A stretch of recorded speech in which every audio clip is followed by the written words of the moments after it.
Alam mo ba, kung sa Pinas, jeep ang hari ng kalsada, dito sa Saudi, camel ang o Gina SUV. Mga kaibigan, camels oo yung may hump na parang backpack na built-in, sila ang tinatawag na sheeps of the desert at may mga panpaks ako na siguradong ikatutuwa ninyo. Una, ang camel ay kayang uminom ng 40 gallons of water in one go.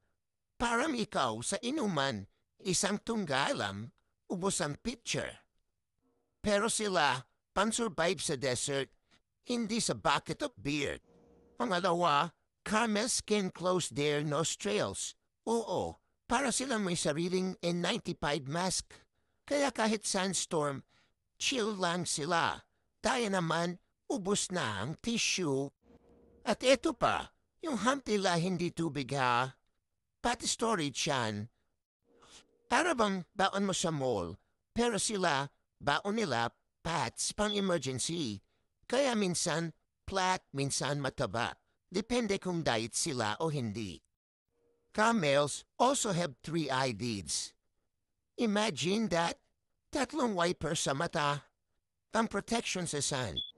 Tayo, shades lang at tiis ganda. Dito sa Saudi, may camel festival pa yearly. Ang camels may beauty pageant din. Pero bawal ang botox. Kasi may nadidisqualify na camel dahil enhance ang beauty. Hindi lang tao pati camel may pa-beauty standards.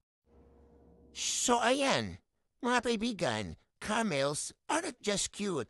They're desert superheroes. Kung may camel ka, para kang may sariling Toyota Land Cruiser na eco-friendly pa. Kung nadiw ka sa Camel Packs na to, huwag kalimutang i-like, i-share at i-subscribe para sa more Kwelang Pan at Fox. At kung may camel ka, pakitag naman ako. Baka pwede akong maki-joyride. Follow for more!